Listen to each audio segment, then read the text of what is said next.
Hello mga my loves, so for today's video di kay magluto tag biko, pero dili ni katong biko nga normal, mao ni siyang katong biko nga lunokon gyud ang tuno mga my loves. Nya karon di ay mga my loves kay mag voice over sa dieta karon nga video. Wala lang type lang gyud nako nga mag voice over karon nga video. Anyways, kani di atong lutuon mga my loves, kay mao day ni ang katong biko nga nilunok style. Naay wala kasabot og nilunok or lunok basta katuning lanahon daan ang tuno ay ha ilunod ang kamay or sentral or unsa may gusto ninyo ipatamis ana inyong biko. Ang una daay mga my loves, lungagon sa ninyo daan inyong pilit. Mas nindot nga lungagon ninyo yung pilit sa rice cooker para sure gyud nga dili gyud mahilaw. Nya wala na day nako nakapakita diri sa video mga my loves sa among paglungag sa amoang pilit kay wala nako naka-video ganiha paglungag. And then ang kaning gipakita nako diri sa video is gadiretso nami og kagod sa amoang lubi. Upat daay ka lubi ning among gikagod ani mga my loves. Unya sa upat ka lubi, upat pud ka baso ang atong isagol ani kay sa isa ka lubi, isa ka baso ang dapat isagol. Ug unya daghan na pud niya ang muriak aniha mo ingon na pud ano daghan kay naglubi nga buhion na pud ta ana. Oy ay magbuot kami mukaon dili kamo. Kani mo gumagbiko taglunokon style na to mga my loves kay kinahanglan gyud siya daghang lubi. Kay lanahon manggud nato maong ni gyud siya daghang lubi. Kani ganing upat ka lubi og ubot kwintahon gamay ra man gani ni mga my loves kay pila ra manggud nang upat ka buok uy gamay ra man kaayong mahimo. Ug unya mga my loves pag humanday nato og kumot sa tong tuno ato na ding ibutang ang tuno sa kalaha ug pabuto nato nga mubukal. Kani bitong biko nga nilunok style mga my loves kay mas kuti sa normal nga biko. Kay kani manggong normal nga biko iniglunod nimo sa tuno, pwede ra dayon ilunod pud nimo diretso ang imong pangpatamis. Pwede ra kayo idiretso nimo glunod dani imong sentral ug ang kamay. Pero kaning nilunok style kinahanglan gyud siya nimo nga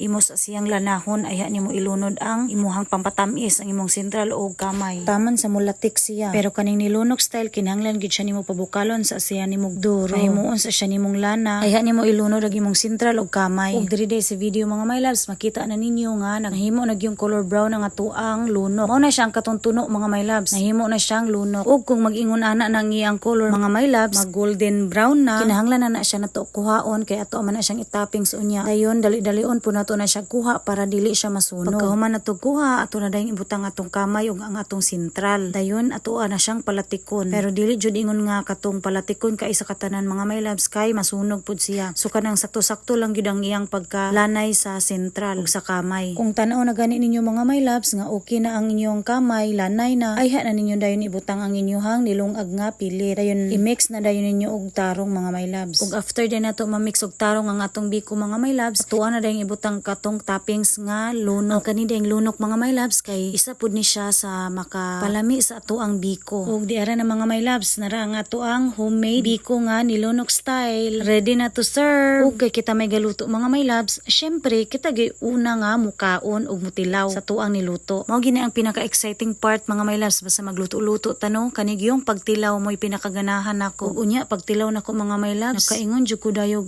Mia oy